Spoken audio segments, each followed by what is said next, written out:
बोलो बाके बिहारी लाल की जय। राधे राधे मित्रों, राधा कृष्ण के इस आने वाले एपिसोड में आप देखेंगे कि जिसमें श्रीनिवास पेड़ पर लटक जाते हैं और सोचने लगते हैं भार्गवी तुम्हारा प्रेम पाने के लिए मुझे क्या क्या करना पड़ रहा है, और कहने लगते हैं मेरा हाथ छूट रहा है, और जानबूझ करके पेड़ से नीचे गिर जाते हैं और उनके पैर में मोच आ जाती है। तभी गोविंदराज गुस्सा होकर के कहने लगते हैं मैंने आपसे कहा था ना कि पेड़ पर मत चढ़िए, अब देखिए गिर गए ना और चोट लग गई ना। तभी भार्गवी आकर के कहने लगती है अरे आपको तो बहुत चोट लग गई है, मैं आपकी कोई सहायता करूँ? बस कहने लगते नहीं नहीं, वो क्या है ना, मेरी भार्या मुझसे रुष्ट हो गई है, बस इसलिए मैं परेशान हूँ, और लड़खड़ा करके भार्या के पीछे चले जाते हैं। उधर पद्मावती की सखियाँ भी कहने लगती है ये वेंकटेश तो बड़ा ही रोचक आदमी है, मगर यहाँ पर जो कुछ भी हुआ है ना, हमें तो वो सब राजकुमारी पद्मावती को तो बताना ही होगा। वो जाकर के पद्मावती को सारी घटना के बारे में बताने लगती है और कहती है वेंकटेश तो बड़ा ही अजीब पुरुष है, पर भी चढ़ जाता है, मटकी भी फोड़ लेता है, मगर बहुत ही अच्छा है।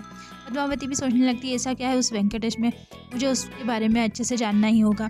उधर श्रीनिवास गोविंद से कहने लगते हैं बहुत पीड़ा हो रही है, मगर गोविंदराज अभी भी बहुत रुष्ट होते हैं और कहने लगते हैं जब चोट लगी तो पीड़ा तो होगी ना श्री, क्या जरूरत थी उस पेड़ पर चढ़ने की? यह जो तुम्हारे साथ हो रहा है ना, यह ईश्वर का दिया हुआ श्राप है, दंड मिलेगा तुम्हें। तुम्हें यह ज्ञात होना चाहिए कि आज हम कितनी बड़ी समस्या में फंसने से बच गए।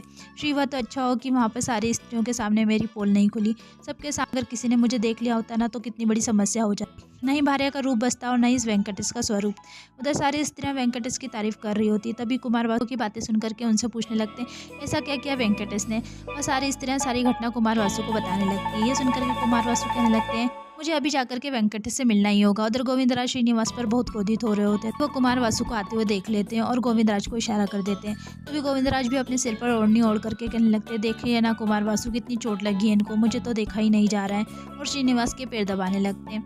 कुमार वासु भी कहने लगते मुझे क्या आते भार्या की नदी के तट पर क्या हुआ, मगर तुम रो मत, मैं वेंकटेश के लिए औषधियाँ भिजवाता हूँ। मगर गोविंदराज भी श्रीनिवास का पैर प्यार से पकड़ लेते हैं और कहने लगते हैं नहीं कुमार वासु, इन्हें कोई औषधि की आवश्यकता नहीं है, तो मात्र मेरी सेवा से ही ठीक हो जाएंगे, और जानबूझ करके श्रीनिवास का पैर जोर जोर से दबाने लगते। कुमार वासु भी गोविंदराज के वस्त्र गीले देख करके कहने लगते हैं भार्य तुम्हारे वस्त्र तो गीले हैं, भार्य तुम्हें कहीं शीत न लग जाए।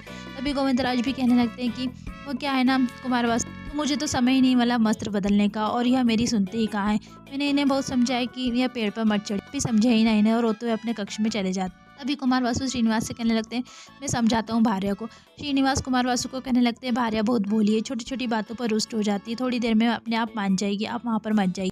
ये सुनकर के कुमार वासु सोचने लग भार्या कितनी अच्छी ना, मगर वेंकटेश को तो उसकी चिंता ही नहीं है, और कहने लगते हैं वह क्या है ना दुख बांटने से मन हल्का हो जाता है, भार्या के पीछे चले जाते हैं। श्रीनिवास भी सोचने लगते हैं वहाँ पर गोविंदराज मुझसे रुष्ट है और यहाँ मुझे चोट लगी हो, कुमार वासु भी नहीं समझ रहे हैं कोई बड़ी समस्या ना हो जाए। उधर गोविंदराज अपने कक्ष में गुस्से में जाते और आईने में अपना चेहरा देख करके डर जाते और कहने लगते अच्छा हुआ आज कुमार वासु ने मेरा चेहरा नहीं देखा, वरना सारा सत्य बाहर आ जाता। तभी कुमार वासु गोविंदराज के कक्ष में आ जाते और कहने लगते भार्या मुझे तुम्हारा सत्य ज्ञात हो गया। सुनकर के गोविंदराज चौंक जाते हैं। भूमा भी भार्गवी को कहने लगती मुझे तो लगता है वेंकटेश बहुत ही अच्छे इंसान है, देखो ना ताई उन्होंने आपकी कितनी मदद की, मुझे तो लगता है ताई आपको उनसे मिलने जाना चाहिए, उन्हें कितनी चोट लगी है ना। उधर कुमार वासु भी भार्या से कहने लगते मुझे याद है कि आप अपने पति के व्यवहार से बहुत दुखी है भार्या। गोविंदराज भी अपने चेहरे पर घूंघट डालते हुए कहने लगते मैं अपने पति के कारण बहुत ही दुखी हूँ, इसलिए मुझे किसी से कोई बात नहीं करना, और रोने लगती है। कुमार वासु भी कहने लगते कि भार्या मुझे तुम्हारे ये अश्रु देखे नहीं जाते, मुझे नहीं अच्छा लगता जब तुम रोती हो, ऐसा मैं तुम्हारे लिए क्या करूँ जिससे तुम प्रसन्न हो जाओ, और कहने लगते हैं मैं तुम्हारे लिए अच्छे अच्छे वस्त्र भिजवा देता हूँ जिससे आप बहुत प्रसन्न लगेगी। तभी गोविंदराज को श्रीनिवास की कही हुई बात याद आने लगती, किंतु एक अद्भुत बात यह थी कि उन दोनों व्यक्ति में से एक व्यक्ति ऐसा था जिसे कन्या के रूप में देख करके किसी लड़के ने उससे विवाह का प्रस्ताव भेज दिया। यह सोच करके गोविंदराज डर जाते और सोचने लगते हैं महादेव वह घटना फिर से पुनः मेरे साथ न घट जाए। उधर उमा भी भार्गवी से कहने लगती भार्गवी ताई आपको क्या लगता है वेंकटेश की पत्नी भार्या अभी भी उनसे रुष्ट होगी, ऐसे में आपको वेंकटेश से जाकर के मिलना चाहिए। सुनकर के भार्गवी सोचने लगती कि क्या करूँ, वेंकटेश से मिलने जाऊँ या ना जाऊँ। एपिसोड यहीं खत्म होता है। आगे की अपडेट के लिए हमारे चैनल को लाइक और सब्सक्राइब करना ना भूले। धन्यवाद।